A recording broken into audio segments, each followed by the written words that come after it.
Good evening, नमस्कार आप सभी को। मैं सुबोध मिश्रा आज के इस लेक्चर सेशन में आप सभी का स्वागत करता हूँ। स्टूडेंट्स, ये काफ़ी लंबे समय के बाद हमने ये प्रयास किया है कि ज्योग्राफी जीएस के लिए पर्टिकुलरली यूपीएससी टारगेटेड कोर्स शुरू किया जाए। और इस लेक्चर सेशन का पहला क्लास है, इस बैच का पहला क्लास है। इस क्लास में हम इस चीज़ पे चर्चा करेंगे कि बदलते एग्जामिनेशन पैटर्न में क्वेश्चंस के नेचर चेंज हुए हैं। क्वेश्चन के जो डिफिकल्टी लेवल है वो काफ़ी चेंज हुए हैं। ऐसी स्थिति में हमें किस तरह तैयारी करना चाहिए, हमारा राइट अप्रोच क्या होना चाहिए, जिससे कि जो भी क्वेश्चन ज्योग्राफी से रिलेटेड है, पर्टिकुलरली फर्स्ट प्रीलिम्स में और फिर मेंस में, उसको सहजता से कैसे सॉल्व किया जाए, उसकी तैयारी हम कैसे करें।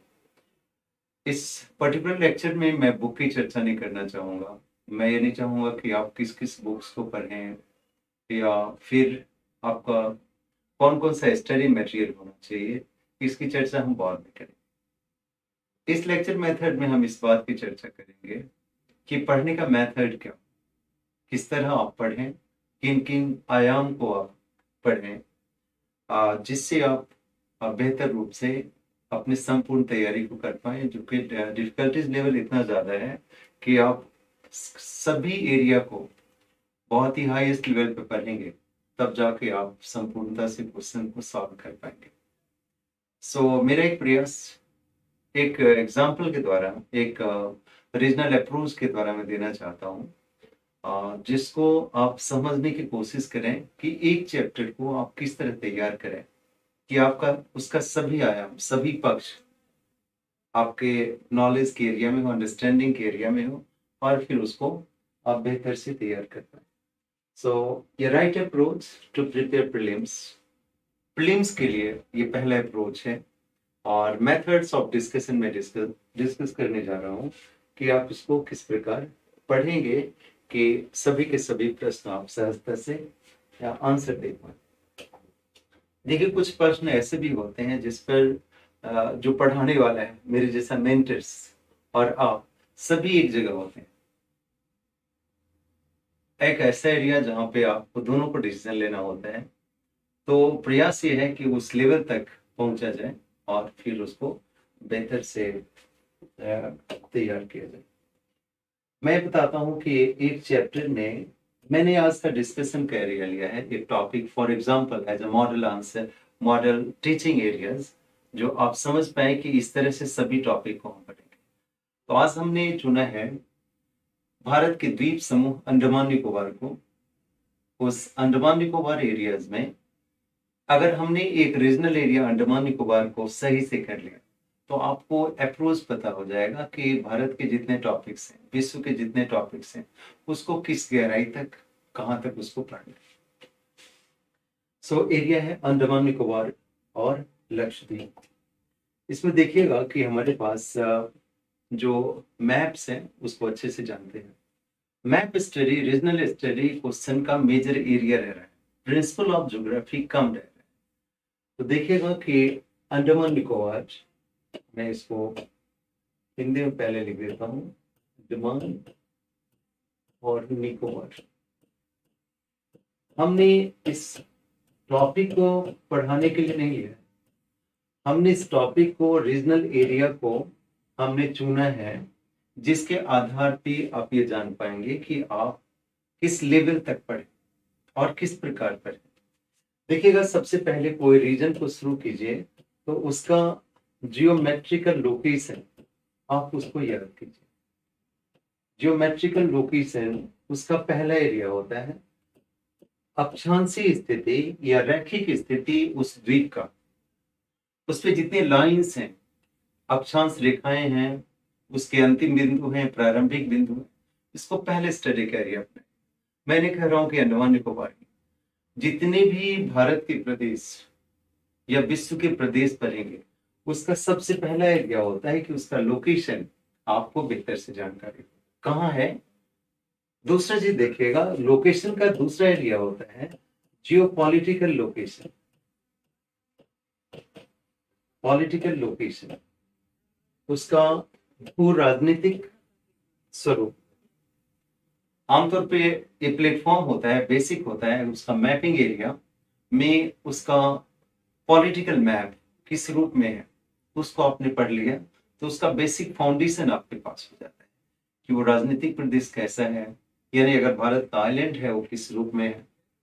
तीसरा एरिया होता है, जैसे कि आपके सिलेबस में लिखा हुआ है, पॉलिटिकल, फिजिकल, इकोनॉमिक, ह्यूमन, 4 शब्द पीटी में लिखे हुए हैं। तो जो फोर्थ थर्ड पॉइंट आता है ये उसका फिजिकल। फिजिकल मीन्स उसका भौतिक स्वरूप,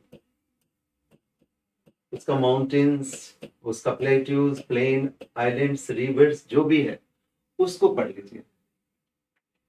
मैं किसी एरिया का टॉपिक्स नहीं बता रहा, मैं बता रहा हूँ अप्रोच कि उसको किस प्रकार लेके चलेंगे।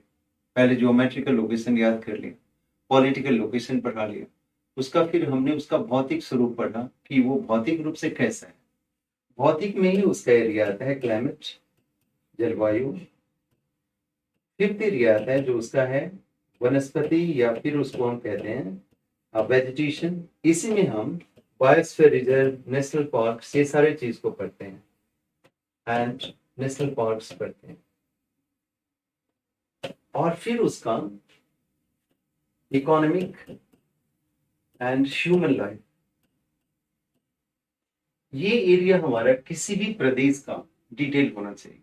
आपको लग रहा होगा कि टेक्स्ट बुक स्टडी का एक पक्ष है जो मैं बता रहा हूँ, बट एग्जाम्पल में आप उसको बहुत गहराई समझ पाएंगे कि इस एरिया को लेकर मैं कैसे चला हूँ और आपको किस तरह उसको पूरा करना है।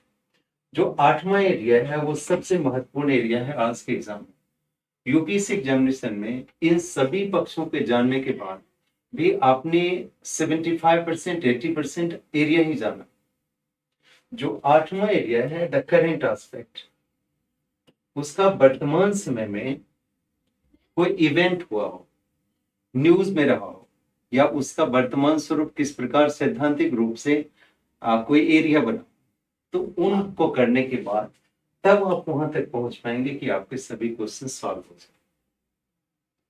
मैंने एक मॉडल टीचिंग का एरिया लिया है, अंडरस्टैंडिंग का एरिया लिया है कि इन सभी पक्षों को अंडमान निकोबार द्वीप समूह में किस प्रकार हम पढ़ लें कि हमारे एरिया कंप्लीट लगे कि हाँ ये ऐसा, इस तरह के अप्रोच से हम सभी क्वेश्चन का जवाब दे पाएंगे। राइट। भारत के प्रदेशों का अध्ययन सबसे पहले हमारा एरिया होता है, फिर विश्व के प्रदेशों का इस तरह का स्टडी हमारा दूसरा एरिया होता है। अगर इन सभी पक्षों को बेहतर से कर लें तो देखिएगा कि वो आपका जितना भी एरिया वो कवर हो जाता है और फिर एग्जाम में सहज सहज फील करते हैं। तो मैंने माना कि ये एरिया, ये 8 आयाम हमने जोड़ा है, जिसको जोड़कर हम अंडमान निकोबार का अध्ययन करने जा रहे हैं, अंडमान निकोबार को पढ़ने जा रहे हैं। ये एरिया हमारा मूल एरिया है जिसपे हम काम करना चाहिए। देखिएगा सबसे पहली बात, मेरे पास लोकेशन में अंडमान निकोबार का लोकेशन है हमारे मैप में। यहाँ पे देखिए कि अंडमान निकोबार की लोकेशन आपके सामने है। ये एरिया देखिएगा, ये म्यांमार का एरिया है और यहाँ पे इंडोनेशिया का एरिया है। इन दोनों एरिया के बीच अंडमान निकोबार द्वीप समूह है। जब मैं पहली बात किया जियोमेट्रिकल लोकेशन, जियोमेट्रिकल लोकेशन हमने कहा ज्यामितीय स्थिति। तो ज्यामितीय स्थिति जब भी चर्चा करते हैं तो ज्यामितीय स्थिति का अर्थ होता है अक्षांश और दिशांतर। तो अंडमान निकोबार जो शुरू होता है वो 6 डिग्री लैटिट्यूड से शुरू होता है और जो एंड होता है वो 14 डिग्री लैटिट्यूड पे खत्म होता है। तो आपको बेसिक याद होना चाहिए कि लास्ट पॉइंट 6 डिग्री है और जो एंड पॉइंट है वो 14 डिग्री लैटिट्यूड है। मेरी टीचिंग के दौरान ये भी काम करेंगे कि उसको नोट्स बनाते चलेंगे। मैं कहता हूं कि नोट्स बनाया हो तो कॉन्सेप्ट आपको हमेशा याद रहता है और एग्जामिनेशन के समय उसको आप क्वेश्चन के अनुसार यूज कर सकते हैं। तो सबसे पहले हम अक्षांश लिख लें, दैट इज लैटिट्यूड। इसका अक्षांश है 6 to 14 डिग्री और ये नॉर्थ है। हमेशा याद रखिएगा इक्वेटर के नॉर्थ है तो नॉर्थ हो गया। पहला चीज। सो इसको सीमांकित कीजिए कि जो हमने लाइन खींचा है, अब देखिएगा देशांतर में ये 92 से लेकर 94 तक है। तो ये एरिया जैसे मैं मार्क कर लूं तो इस तरह का एक फिगर बनता है 6 to 14 और 92 to 94। इस चीज को देखिएगा न्यू एनसीईआरटी में उन्होंने लैटिट्यूडनल लॉन्गिट्यूडनल लोकेशन। तो सबसे पहले चीज हो गया कि आपको ज्योमेट्रिकल लाइन फिक्स हो गया कि किन अक्षांश देशांतर रेखाओं के बीच अंडमान निकोबार है।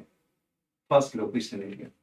इसमें देखिएगा कि बहुत सारे ज्योमेट्रिकल लाइंस हैं, जैसे 10 डिग्री चैनल है जो बीच में डिवाइड करता है अंडमान निकोबार को, तो ये भी एक ज्योमेट्रिकल लाइन के दायरे में ही इसको पढ़ेंगे।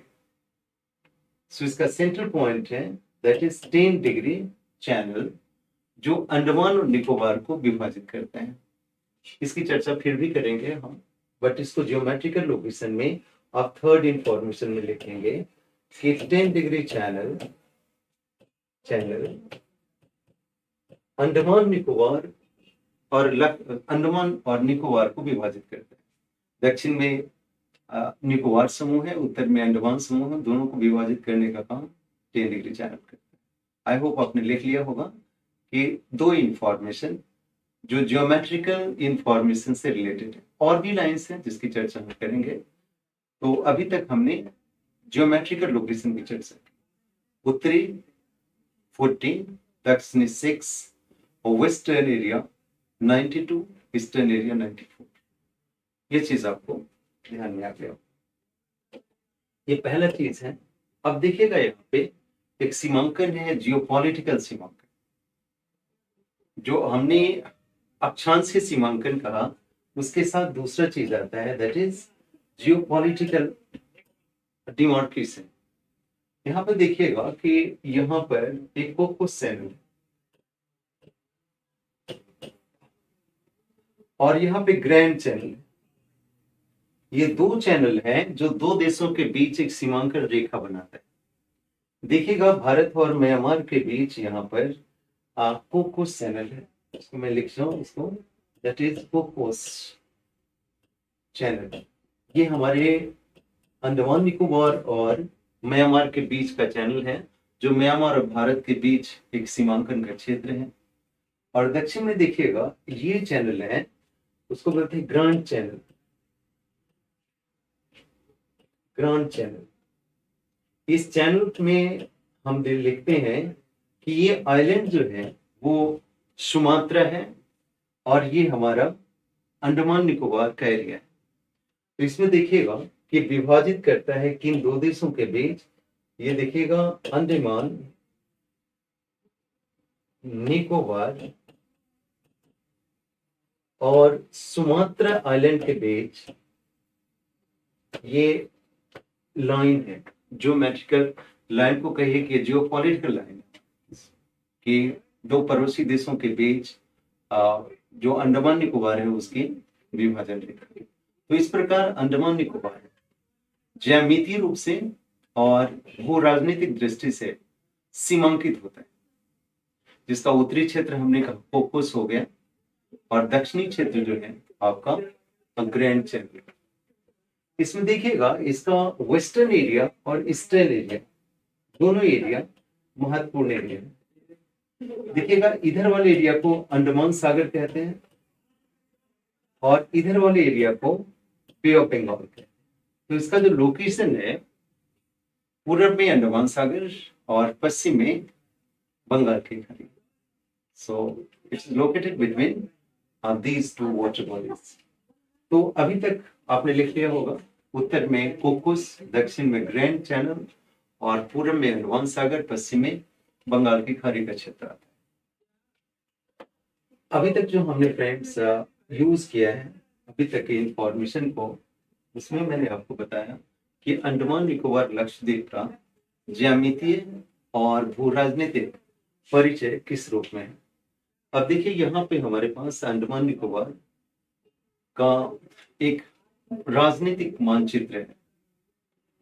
इस मानचित्र को बहुत अच्छे से देखेगा कि पॉलिटिकल परिचय देगा आपको इस द्वीप को समझने में, पढ़ने में आमतौर पे जो मानचित्र बना होता है उस मानचित्र को हम नहीं बना पाते, या हम बनाते भी तो हमें याद नहीं होता है। इसको सिंबॉलिक तौर पे हम मानचित्र बनाते हैं। और इस रूप में देखिएगा कि ये नॉर्थ अंडमान है, साउथ अंडमान है, ये little Andaman, middle Andaman, south Andaman है, लिटिल अंडमान है। फिर आपका इधर का एरिया आता है 10 डिग्री चैनल, फिर कार निकोबार, लिटिल निकोबार और ग्रेटर निकोबार। अगर देखें जो 7 डॉट्स हमने बनाए हैं, इसमें 572 आइलैंड है आज के दिन में रिकॉर्ड के रूप में इंडियन गवर्नमेंट के। तो टोटल द्वीप की संख्या, कभी कभी देखिएगा फैक्ट्स आपका एक क्लॉज बन जाता है, तो नंबर याद रखिए कि अंडमान निकोबार द्वीप समूह में टोटल 572 आइलैंड है।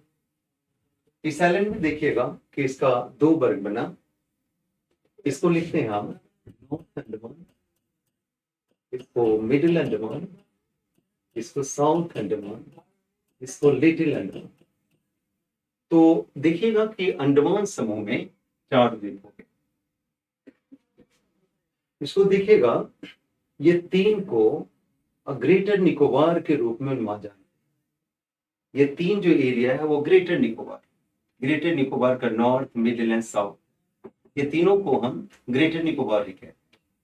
और इसका दक्षिणी एरिया आता है जिसको हम लिटिल निकोबार कहते हैं, और उसके बाद सीरीज होता है जिसको हम कहते हैं कार निकोबार। तो आप अपने इस सीरीज में जो मैं लिखाता हूँ इसके बाद आप देखिएगा, यहाँ पे जो महत्वपूर्ण बात है इसको मैं अलग कलर से करता हूँ, ध्यान दीजिएगा। यहाँ पे देखिएगा रीचर आर्किपिलेगो, और यहाँ पे देखिएगा लेबरिंथ आर्किपिलेगो। लिटिल अंडमान के पास जो देखिएगा ग्रुप ऑफ आइलैंड है जिसको हम कहते हैं लेबरिंथ आर्किपिलेगो। अभी तक हम लोग के पास इंफॉर्मेशन ऐसा था कि अंडमान द्वीपों को याद करते थे। अंडमान के साउथ में और अंडमान के ईस्ट में आर्किपिलेगोस हैं। आर्किपिलेगो का अर्थ होता है ग्रुप ऑफ स्कैटर्ड आइलैंड, बिखरे हुए द्वीपों का समूह। तो देखिएगा कि ये एरिया यहां से यहां तक एक आर्क के रूप में, और इसकी साउदर्न एंड ईस्टर्न एरिया में आर्किपिलेगो, उस आर्किपिलेगो का नाम है रिचर आर्किपिलेगो, अंडमान का ईस्टर्न एरिया। और यहाँ पे ध्यान दीजिएगा, मैं बता रहा हूँ, इसको इंफॉर्मेशन में लिखेंगे। इस एरिया के जो ग्रुप में बनता है उसको बोलते हैं हम लेबरिंथ आर्किपिलेगो। यहाँ पे दुखी ऐड करना है, मैं इसे अलग अलग से ऐड करता हूं। इस एरिया में और इस एरिया में 2 द्वीपों का समूह है। इस द्वीपों के समूह को हम आर्किपिलेगो कहते हैं। सो अंडमान निकोबार के साथ 2 आर्किपिलेगो को ध्यान से लिखना। इसको लैंग्वेज में लिख लीजिए, लिखिए अंडमान निकोबार द्वीप समूह को 10 डिग्री चैनल विभाजित करता है। अंडमान निकोबार द्वीप समूह को 10 डिग्री चैनल विभाजित करता है। आगे लिखेंगे अंडमान द्वीप समूह को 3 हिस्सों में विभाजित करते हैं। अंडमान द्वीप समूह को 3 हिस्सों में विभाजित करते हैं। सबसे पहले ग्रेटर अंडमान, ग्रेटर अंडमान जिसमें 3 द्वीप आते हैं। ग्रेटर अंडमान जिसमें 3 प्रमुख द्वीप आते हैं। नॉर्थ अंडमान, उत्तरी अंडमान, मध्य अंडमान और दक्षिणी अंडमान। इन तीनों को ग्रेटर अंडमान ही कहते हैं। ग्रेटर अंडमान का 3 हिस्सा हो गया, नॉर्थ अंडमान, मिडिल अंडमान और दक्षिण अंडमान। आगे लिखिएगा सेकेंड पॉइंट, इसके पूरब में रीचर आर्किपिलेगो। यहाँ पे देखिएगा रीचर आर्किपिलेगो है। यहाँ पे इस मैप में लिखा रीचर आर्किपिलेगो, उसको लिखेंगे रीचर आर्किपिलेगो। इसका स्पेलिंग ऐसे लिखते हैं RITCHIER, रीचर आर्किपिलेगो। सो रीचर आर्किपिलेगो जो पूरब में है वो रीचर आर्किपिलेगो। यहाँ पे ध्यान दीजिएगा, जब कोई फैक्ट्स आए उस पर रुकना चाहिए। तो दूसरा पॉइंट हमने बनाया कि अंडमान निकोबार के पूरब में रीचर आर्किपिलेगो। इस आर्किपिलेगो में देखिएगा कि दो प्रमुख द्वीप, एक नील आइलैंड है और एक हेवेलॉक आइलैंड है।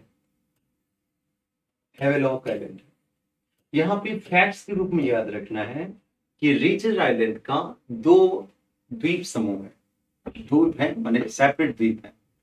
एक को कहते हैं नील आइलैंड और दूसरे को कहते हैं हम हेवेलॉक आइलैंड, हेवेलॉक द्वीप।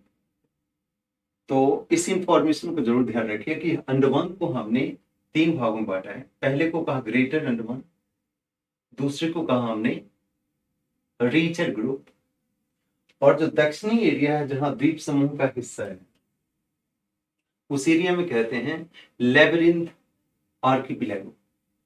जो साउदर्न एरिया है वो है आपका लेबरिंथ, हमने लेबरिंथ ऐसे लिखा है, लेबरिंथ आप ऐसे भी लिख सकते हैं, लेबरिंथ आर्किपिलेगो। सो इसको ऐसे लिखेंगे कि ग्रेटर अंडमान के दक्षिण में लेबरिंथ आर्किपिलेगो, लेबरिंथ आर्किपिलेगो है।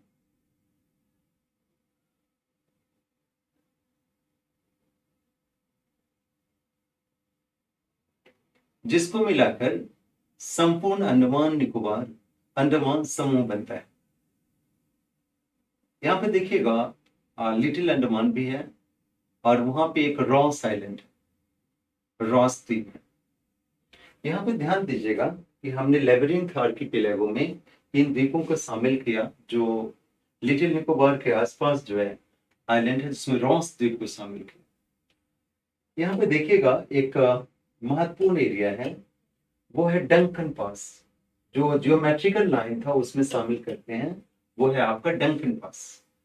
देखिएगा साउथ अंडमान और लिटिल अंडमान के बीच में एक रेखा है, जियोमेट्रिकल लाइन है, जिसको बोलते हैं डंकन पास। अब इसको मैं ऐड कर दी उस मैप में जो पॉलिटिकल एरिया को कवर करता हूँ।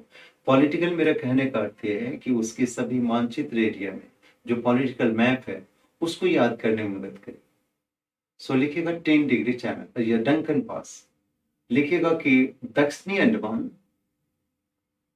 और लिटिल अंडमान, छोटा अंडमान के बीच में डंकन पास है। ये एरिया है डंकन पास जो आपको ये लिटिल अंडमान और साउथ अंडमान को अलग करता है। तो मेरे ख्याल से जो अंडमान एरिया है उसका आपको परिचय मिल गया होगा कि यहाँ पे इस तरह के आइलैंड्स हैं, north Andaman, middle Andaman, south Andaman, little Andaman, और ईस्ट में हमारे आर्किपिलेगो हुए जिसको हमने कहा रीचर आर्किपिलेगो, साउथ वाले को हमने कहा लेबरिंथ आर्किपिलेगो। अब देखिएगा यहाँ पे जो साउदर्न एरिया है 10 डिग्री के साउथ में वो आपका निकोबार स्वरूप ग्रुप ऑफ आइलैंड आता है। निकोबार ग्रुप ऑफ आइलैंड में से लिख दीजिएगा कार निकोबार, उसके बाद छोटा निकोबार और ये ग्रेटर निकोबार। तो नॉर्थ में निकोबार का हिस्सा हो गया north Nicobar, central Nicobar and south Nicobar, दक्षिण निकोबार। तो इस तरह जो है द्वीप समूह का क्रम है, महत्वपूर्ण द्वीपों का क्रम है। आप पॉलिटिकल रूप से इसको ऐसे याद करते हैं। एक इमेज बनाने की कोशिश किया, इसके अंतर्गत geometrical line, geopolitical line. Geopolitical line में जो नॉर्थ का है वो है कोकुस, दक्षिण में ग्रैंड चैनल, बीच में जियोमेट्रिकल लाइन के रूप में 10 डिग्री चैनल, डंकन पास, और फिर हमने आर्किपिलेगो की चर्चा की। आर्किपिलेगो का अर्थ होता है the group of island does not have been definite shape. ऐसे ग्रुप का समूह जिसका कोई निश्चित आकृति नहीं होता है, इसे हम आर्किपिलेगो के रूप में पढ़ते हैं। तो रीचर और लेबरिंथ इसकी चर्चा हमने की। अब देखिएगा यहाँ पे दूसरा एरिया है कि इसको तीसरे स्टेप पे कैसे ले जाए। ये सारा परिचय था पॉलिटिकल और जियोमेट्रिकल। इसका तीसरा एस्पेक्ट जो आएगा, जो महत्वपूर्ण एस्पेक्ट है, वो है फिजिकल एस्पेक्ट। फिजिकल से भी क्वेश्चन आते हैं, फिजिकल लोकेशन से आमतौर पे क्वेश्चन जरूर आते हैं। हमें क्या करना है कि इस एरिया में जितने फिजिकल सरफेस हैं उसके बारे में डिटेल पढ़ना है। इतना पढ़ना है कि जितने जो भी क्लॉज क्वेश्चन आते हैं जो आपको गलती ना हो। देखिएगा यहाँ पे एक ऐसा लाइन ब्लू कर देता हूँ इसको, ज्यादा अच्छे व्हाइट है इसमें। तो देखिएगा ये पूरा का पूरा ऐसा एक लाइन बनता है। ये सभी का सभी लाइन माउंटेन है। माउंटेन कहने का अर्थ देखिएगा कि म्यांमार में एक पर्वत है अराकान योमा। हिमालय का ईस्टर्न सेक्शन क्या है? Arakan Yoma. तो ये अराकान योमा का दक्षिणी विस्तार, हिमालय का कहिए या हमारा अराकान योमा का दक्षिणी विस्तार, साउदर्न एक्सटेंशन है ये दक्षिणी विस्तार। सो पूरा का पूरा द्वीप समूह एक वलित पर्वत के रूप में बंगाल की खाड़ी में एक सबमर्ज एरिया हो, डूबा हुआ एरिया है, जिसके शिखरों को हम इस द्वीप के रूप में जानते हैं। तो भौतिक रूप से ये है कि एक पर्वत है जिसके डिफरेंट ऊपर का हिस्सा जो एक आपको द्वीप के रूप में नजर आता है। सो मूल परिचय ये हो गया कि अंडमान निकोबार अराकान योमा का दक्षिणी विस्तार है, जिसे हम डिफरेंट आइलैंड के नाम से जानते हैं, जो सागर की सतह पर द्वीप के रूप में नजर आता है। एक पहला परिचय, ये भौतिक परिचय। इसमें देखिएगा इस परिचय का, अगर पर्वत है तो उसकी चोटियां रही होगी। तो देखिएगा ये नॉर्थ अंडमान है, यहाँ पे देखिएगा मिडिल अंडमान है, ये साउथ अंडमान है। इन सभी एरिया में देखिएगा पिक्स हैं, चोटियां हैं। इवन देखिएगा ग्रेटर निकोबार में चोटियां हैं। तो अंडमान निकोबार पूरे पर्वत से क्षेत्र में महत्वपूर्ण माउंटेन पीक है। इसको बोलते हैं सैडलर पीक, हिंदी में ही लिखे सैडलर पीक। इसको बोलते हैं कोयो, इसको सेकंड वाले को डियाबोलो, डियाबोलो, और दक्षिण वाले को कोयो, कोयो पिक है। इसको हिंदी इंग्लिश दोनों में लिखे तो एक ही तरह होगा। सो नॉर्दर्न एरिया जो बचा इसको हमने कहा दैट इज सैडलर पिक। उत्तरी एरिया को कहा सैडलर पिक, जो उत्तरी अंडमान का एरिया है। जो मध्य अंडमान का एरिया है उसे हमने कहा डियाबोलो पिक, और दक्षिण अंडमान का हिस्सा है उसे कहा कोयो। सड़क ऐसा करके हम कोड करते हैं। यहाँ पे देखिएगा एक माउंट हैरियट है, माउंट हैरियट है जो आपका साउदर्न अंडमान का ही हिस्सा है। तो कुल मिला के देखिएगा उत्तरी अंडमान क्षेत्र में, जो अंडमान का उत्तरी एरिया है, वहां पे 4 प्रमुख पिक है। उसको आप लैंग्वेज में लिख लीजिए जो आपको मैचिंग क्वेश्चन बनाने में काम आए। लिखिएगा अंडमान निकोबार, अंडमान निकोबार अराकान पर्वत का दक्षिणी विस्तार है। अराकान पर्वत का दक्षिणी विस्तार है जिसकी प्रमुख चोटियां इस प्रकार हैं। लिखिए these are the major peaks of Andaman Nicobar. So उसको लिखिएगा फर्स्ट, मैचिंग करके लिखिए तो ज्यादा अच्छा है। सबसे पहले लिखिएगा नॉर्थ अंडमान, तो नॉर्थ अंडमान का पीक हो गया सैडलर पीक। मिडिल अंडमान, इसके पीक को लिखिएगा, उसको लिखिएगा डियाबोलो, डियाबोलो पीक। साउथ अंडमान का लिखिएगा तो दोनों लिखिए, ओएब लिखिएगा और फिर इसको लिखिएगा माउंट हैरियट, हैरियट पीक। और फिर लिखिएगा यहाँ पे जो साउदर्न एरिया है ग्रेटर निकोबार, ग्रेटर निकोबार। सो ये ग्रेटर निकोबार द्वीप में देखिएगा माउंट थूलियर है, उसको बोलते हैं माउंट थूलियर। तो ये सभी के सभी पर्वत हैं जिन पर्वतों में आप डिफरेंट टॉपिक्स को, पिक्स को देखते हैं। क्योंकि हिमालय का हिस्सा है तो इसके शिखर जो हैं वो पिक्स के रूप में है। आमतौर पे कुछ क्वेश्चन जो है इस तरह के होते हैं, आपको आइलैंड्स दे दिया, उसके पिक्स को दे दिया, मैचिंग क्वेश्चन में ऐसे कहीं ना कहीं आपको नजर आएंगे। सो अंडमान निकोबार के द्वीप समूह में प्रमुख पिक्स को हमने यहाँ देखा, उसका भौतिक स्वरूप के रूप में। अब देखिएगा यहाँ पे जो एरिया है, eastern area, north eastern area, यहाँ पे इसको हटा देता हूँ। देखिएगा नॉर्थ ईस्टर्न एरिया में यहाँ पे आपको एक ये एरिया बैरन आइलैंड, ये भी भौतिक स्वरूप का हिस्सा है। और यहाँ पे देखिएगा नारकोंडम आइलैंड, ये दोनों आइलैंड विभिन्न एग्जामिनेशन का हिस्सा जरूर बनता है, कभी इजी क्वेश्चन के रूप में, कभी आपको अनसीन फैक्ट्स के रूप में नजर आता है। सो देखिएगा कि पूरे भारत का एक सक्रिय ज्वालामुखी एक्टिव वोल्केनो, ये आपका एरिया है जिसको हम बैरन आइलैंड कहते हैं। एक सक्रिय ज्वालामुखी, इसको हमने बैरन आइलैंड का। इसका परिचय जो है डिफरेंट बुक्स में, डिफरेंट सोर्स में अलग अलग मिलता है, बट मैं मानता हूं कि डोरमोंट वोल्केनो, डोरमोंट मीन्स सुसुप्त, ऐसा वोल्केनो जो कभी कभी इरप्ट होता हो उसको हम डोरमोंट कहते हैं। सो देखिएगा कि इसके भौतिक स्वरूप में अंडमान निकोबार का जो फिजिकल फीचर्स हैं उसमें माउंटेन है and some of the volcanoes है। यहाँ पे एक महत्वपूर्ण एरिया है जो यूपीएससी जैसे एग्जामिनेशन में लैंग्वेज ऐसा क्वेश्चन बना के पूछा जाता है। देखिएगा ये एरिया जहाँ पे लिटिल अंडमान है, वहां पे एक बड़ा सा वाटर बॉडी नजर आता है। ये एरिया वाटर बॉडी नजर आता है। इस वाटर बॉडीज एरिया में जो वॉल्केनिक एरिया है, उस एरिया में एक टर्म यूज होता है मड वॉल्केनो।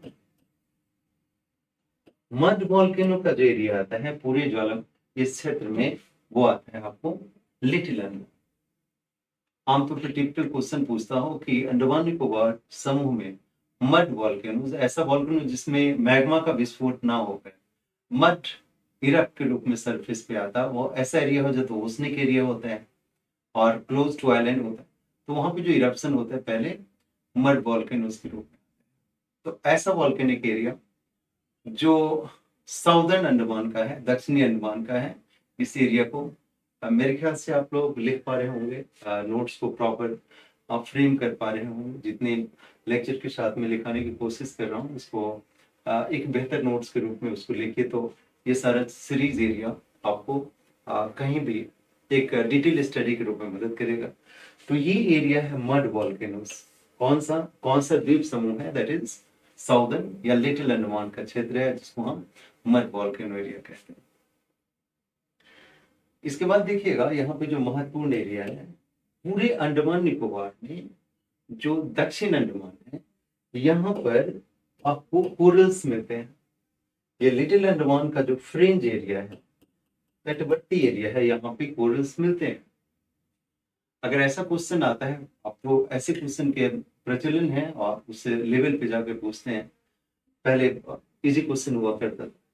तो इस एरिया में देखिएगा जो साइड एरिया में कोरल साइलैंड का विकास हुआ है, जहां पे देखिएगा तटीय प्रवाल मिलते हैं। यहाँ पे याद रखना है कि ये तटीय प्रवाल का उदाहरण है, good example of fringing tip. तो ये तटीय प्रवाल का उदाहरण है।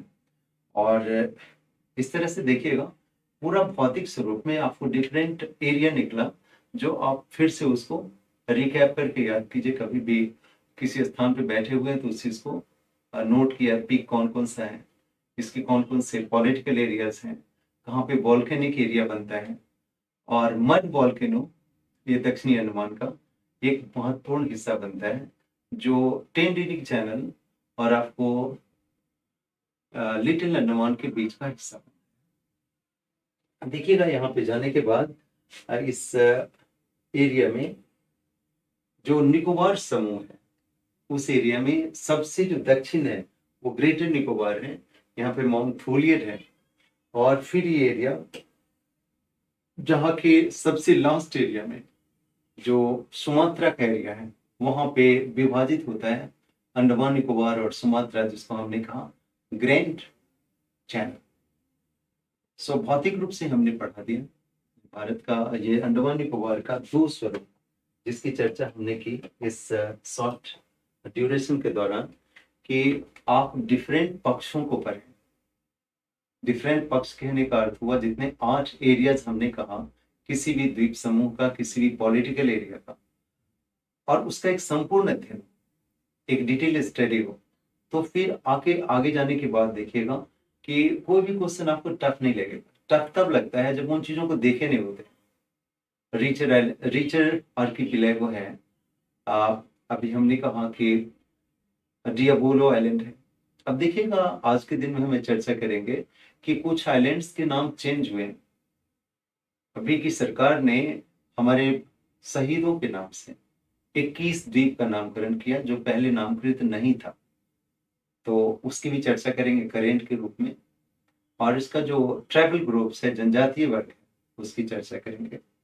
इसी क्लास को मैं कंटिन्यू रखता हूँ। और स्टूडेंट्स, ये मेरा आज का पहला लेक्चर सेशन है, और जब कभी मेरे चैनल पे जाए, मेरे यूट्यूब चैनल के माध्यम से आप संपर्क में आते हैं, तो यहाँ पे आप ऐप को डाउनलोड कीजिए जो सुबोध मिश्रा ज्योग्राफी है, कभी सुबोध आईएएस के नाम से आपको आइकन मिलेगा, और उसमें जो नंबर दिया हुआ है उसके माध्यम से इस एक गंभीर प्रयास करिए, क्या एक सीरियस एफर्ट्स जो मैं जीएस, पीटी और मेंस के लिए दे रहा हूँ, उसका हिस्सा बने। और इस लेक्चर सेशन के नेक्स्ट हिस्से में मैं कल आपसे मिलूंगा। थैंक यू मुझे सुनने के लिए और मेरे इंडेवर का, मेरे प्रयास का हिस्सा बनने के लिए। आज का सेशन मैं यहाँ क्लोज कर रहा हूँ। फिर कल के सेशन में अंडमान निकोबार के नेक्स्ट हिस्से को आप तक लाएंगे। एक क्लास का सेशन जो मैंने शुरू किया है, पीटी का क्लास एवरी डे इवनिंग में 5:30 to 7 हुआ करेगा। 1.5 आवर्स के क्लास होंगे फ्रॉम मंडे टू फ्राइडे, जिसमें हम डिटेल स्टडी करेंगे भारत के सभी एरिया का और विश्व के सभी एरिया का। थैंक यू मुझे सुनने के लिए। धन्यवाद सभी को।